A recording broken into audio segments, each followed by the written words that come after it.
Баршаңызға қайырлы күн, қымбатты көрермендер. Сіздермен Гүлнұр, менің ас үй арнама қош келдіңіздер. Бүгін сіздермен дәл осындай балаларымның сүйіп жейтін печеньелерінің жасалу жолымен толықтай бөлісетін боламын. Жасалуы өте оңай, сонымен қатар құрамы қарапайым, қолжетімді үйдегі бар заттардан жасалатын бұл печенье түрі отбасыларыңызға міндетті түрде 100% ұнайды деген ойдамын. Дәл осы жасалған печеньенің рецепті ұнаса, арнама тіркеліп, лайктарыңызды басып, сонымен қатар өз пікірлеріңізді де қалдыра кетіңіздер. Құрамы бойынша ингредиенттер тізімі мен мөлшерін төменде описание бөлімінде толықтай жазып қалдырдым. Дәл сол описание бөлімінен таба аласыздар. Егер мөлшері аздық еткен жағдайда құрамы бойынша 2 немесе 3 есеге арттырып жасап көріңіздер. Отбасыларыңызға бір жасағаннан өте керемет сәтті шығады деген ойдамын. Құрамы бойынша дәл осы печеньеге бізге міндетті түрде 82% май қажет. Майдың сапасына міндетті түрде мән беріңіздер. Ванилин, қантымызды, сұйық майымызды, бір дана жұмыртқамызды және де алдын ала електен өткізілген ұнымызды дайындап аламыз.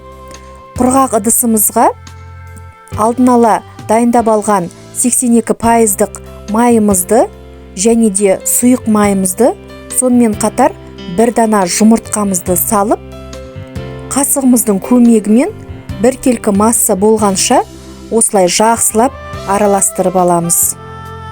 Араластыру барысында шамалы қиындық тудыруы мүмкін. Оған ешқандай мән бермеңіздер.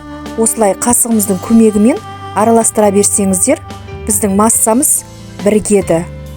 Оның үстінен қантымызды және де дәмі өте керемет шығу үшін осылай ванилинімізді салып, тағы да жақсылап араластырып аламыз. 82% майымыз бөлме температурасында тұрған май болған жөн. Сонда біздің қоймалжың массамыз осылай біркелкі өте керемет болып шығады. Үстінен електен өткізілген ұнымызды және де бір шай қасық қопсытқышымызды салып, ендігі кезекте қолға ешқандай жабыспайтындай жұмсақ қамыр илеп аламыз. Бастапқыда қасықпен, одан кейін осылай қолымыздың көмегімен қамырымыздың басын біріктіре отыра жұмсақ нәзік қамыр дайындап алдық. Илеп алған қамырымызды ешқандай уақытқа қоймай, осылай қолымыздың көмегімен бөліктерге бөліп дайындап аламыз. Әр бөлігі шамамен 25 граммдай болу керек. Егер кондитерлік таразының көмегімен осылай бөліп алсаңыздар, біздің қамырымыз біркелкі болып шығады. Бөліктерге бөліп алған қамырымызды осылай алақанымызбен домалақтап алып, одан кейін шамалы үстінен басып, пісіруге арналған формамызға пергамент бумагасын төсеп, одан кейін бөліктерге бөліп алған печеньелерімізді орналастырып шығамыз. Осы ретте пешімізді міндетті түрде алдын ала қыздырып қойыңыздар.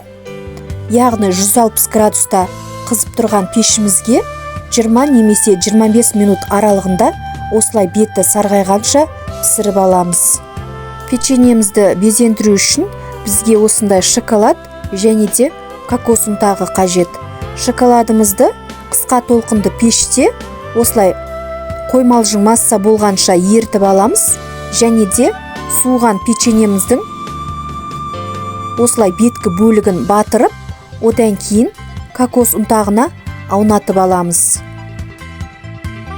Дәл осы ингредиент бойынша менде шамамен 35 дана печенье шықты.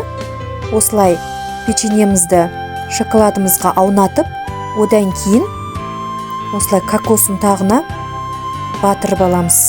Міне, біздің печеньелеріміз өте тамаша болып шықты. Егер кокос ұнтағы мен осындай шоколад болмаған жағдайда печеньелерімізді бірден пісіріп алып дастарханымызға, яғни балаларымызға ұсынсақ болады. Бүгінгі жасаған рецепт ұнаса, міндетті түрде подписаться қара батырмасын басып, каналыма тіркеліп қойыңыздар, және де лайктарыңызды аямай басып, өз пікірлеріңіз бойынша ойларыңызды да жаза кетіңіздер.